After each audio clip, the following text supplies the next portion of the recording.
SR builders and promoters Thoothukudi மாவட்ட நேயர்களுக்கு அன்பு வணக்கங்கள். வாங்க இன்னைக்குள்ள வீடியோ என்னன்னு பார்க்கலாம்.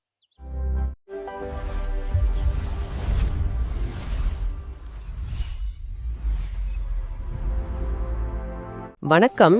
இன்றைக்கு நாம தூத்துக்குடியை பத்தி ஒரு குறிப்பிட்ட கோணத்துல பார்க்க போறோம். நம்ம கிட்ட எஸ்ஆர் பில்டர்ஸ் அண்ட் ப்ரொமோட்டர்ஸோட ஒரு விளம்பர குறிப்பு இருக்கு. ஆமா, இது தூத்துக்குடியோட ஆன்மா, வரலாறு, மக்கள் வாழ்க்கை முறை பத்தி எல்லாம் பேசி கடைசியில ஏதோ ஒரு புதிய கட்டுமான புரட்சி வரப்போகுதுன்னு சொல்லுது. சரி. சோ இந்த உரையாடல்ல இந்த விளம்பரம் தூத்துக்குடியை எப்படி காட்டுது, எஸ்ஆர் பில்டர்ஸ் என்ன சொல்ல வராங்கன்னு நம்ம கொஞ்சம் ஆழமா பார்க்கலாம். வாங்க. கண்டிப்பா. ஆனா ஒண்ணு, நீங்க சொன்ன மாதிரி இது ஒரு விளம்பரம், ஒரு மார்க்கெட்டிங் மெட்டீரியல்ங்கிறத நம்ம முதல்ல ஞாபகம் வச்சுக்கணும். ஆமா ஆமா. ஆனாலும் இது மூலமா தூத்துக்குடியோட அடையாளத்தை அவங்க எப்படி பாக்குறாங்க, மக்களோட பெருமிதங்களை எப்படி யூஸ் பண்றாங்க, குறிப்பா ஒரு ரியல் எஸ்டேட் கம்பெனி உள்ளூர் உணர்வுகளை எப்படி மார்க்கெட்டிங்கு பயன்படுத்துதுன்னு பாக்குறது இன்ட்ரெஸ்டிங்கா இருக்கும். சரி, முதல்ல அவங்க சொல்ற ஒரு விஷயம் தூத்துக்குடியில இருக்கிற சமய நல்லிணக்கம். பனிமய மாதா பேராலயம், திருச்செந்தூர் முருகன் கோயில், தூத்துக்குடி ஜும்மா மஸ்ஜித்னு எல்லாத்தையும் சொல்றாங்க. ஆமா, முக்கியமா இங்க நம்பிக்கை மக்களை பிரிக்கல, ஒன்னா சேர்க்குதுன்னு ஒரு பாயிண்ட சொல்றாங்க. இது எப்படி இருக்கு? இது தூத்துக்குடியோட பன்முகத்தன்மையை காட்டுது. நீங்க பாத்தீங்கன்னா ஒரு துறைமுக நகரம்னாலே பல சமூகங்கள் ஒன்னா வாழ்றது சகஜம்தான். சரிதான். அதனால இந்த ஒற்றுமையை அவங்க முன்னிலைப்படுத்துவது ஒரு நல்ல பாசிட்டிவ் மெசேஜ். அவங்க பிசினஸ்க்கும் அது ஒரு நல்ல அடித்தளமா அமையுது. ஓ, அப்போ அடுத்ததா கடற்கரை பாரம்பரியம், வரலாறு பத்தி பேசுறாங்க. ஆமா, தென்னிந்தியாவோட பழமையான முக்கியமான துறைமுகங்கள்ல ஒண்ணுன்னு சொல்றாங்க. மணப்பாடு கடற்கரை, கழுகுமலை, முயல் தீவு, அப்புறம் முக்கியமா வ.உ.சி. சிதம்பரனாரோட ஊருதுன்னு சொல்றாங்க. கண்டிப்பா, இது ரொம்ப முக்கியமான விஷயம். இங்க பாருங்க, வர்த்தக வரலாறு ஒரு பக்கம், அதாவது துறைமுகம். இன்னொரு பக்கம் தேசப்பற்று சார்ந்த வரலாறு, வ.உ.சி. மாதிரி, அப்புறம் தொன்மை, கழுகுமலை மாதிரி, இது எல்லாத்தையும் இணைக்கிறாங்க. வ.உ.சி. சொல்றதுல ஒரு ஸ்பெஷல் அழுத்தம் இருக்குல்ல? நிச்சயமா. அது வெறும் சரித்திர தகவல் இல்ல, அது மக்களோட ஒரு உணர்வுபூர்வமான விஷயம். சுயமரியாதை, சுதந்திர போராட்டம், இதெல்லாம் ஞாபகப்படுத்தும்.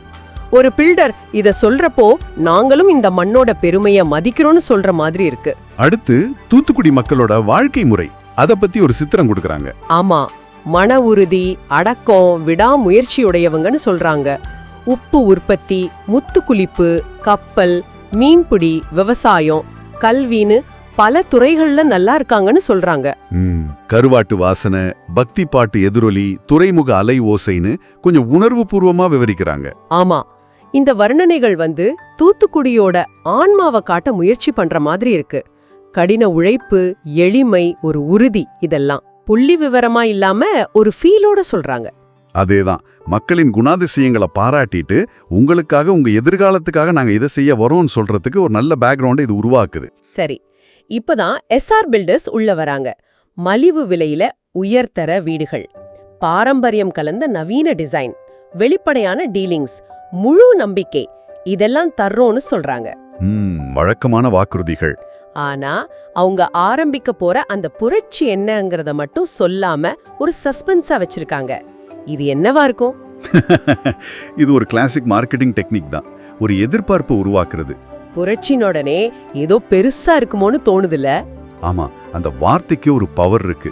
ஏதோ பெரிய மாற்றம் வரப்போகுதுன்னு ஒரு இமேஜை கிரியேட் பண்றாங்க. அதே சமயம் நம்பிக்கை, கட்டுப்படியாகும் விலைன்னு சொல்றது மூலியமா மக்களோட அன்றாட கவலைகளையும் நாங்க புரிஞ்சுக்கிறோம்னு காட்டுறாங்க. அப்போ பாரம்பரியத்தையும் விடல, நவீனத்தையும் கொண்டு வரோம்னு சொல்றாங்களா? அப்படித்தான் தெரியுது. ஒரு பேலன்ஸ்ட் அப்ரோச் மாதிரி காட்டிக்கிறாங்க.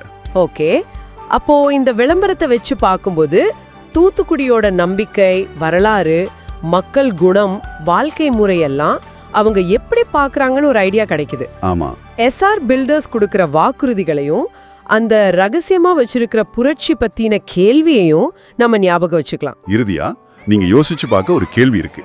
இது மாதிரி விளம்பரங்கள்ல உள்ளூர் அடையாளத்தையும் வரலாற்றையும் எந்த அளவுக்கு உண்மையா, ஆக்கப்பூர்வமா பயன்படுத்துறாங்க? நல்ல கேள்வி. இது உண்மையிலேயே அந்த திட்டத்துக்கு ஒரு ஆழத்தை கொடுக்குதா, இல்ல இது வெறும் விற்பனையை அதிகரிக்கிற ஒரு உத்தியா? அதை விட முக்கியமா, அவங்க சொல்ற அந்த புரட்சி நிஜத்துல வரும்போது இந்த விளம்பரத்துல வர்ணிக்கப்பட்ட மக்களோட வாழ்க்கையில அது உண்மையிலே பாசிட்டிவா என்ன தாக்கத்தை ஏற்படுத்தும்? அது வெறும் கட்டிடங்களா இருக்குமா, இல்ல உண்மையிலே ஒரு மாற்றமா இருக்குமா? யோசிச்சு பாருங்களேன். சரி சரி சரி பார்த்துக்கோங்க. இருக்கலாம் கொஞ்சம்.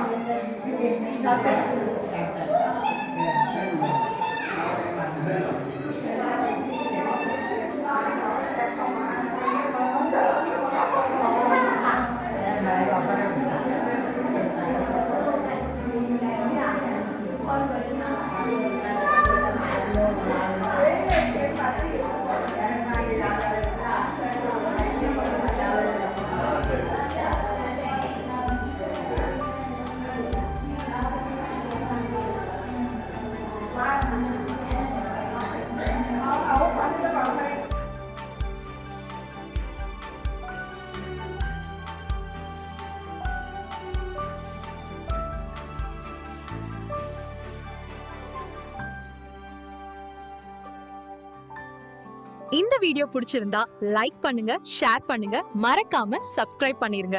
கூடவே பெல் பட்டனையும் கிளிக் பண்ணுங்க.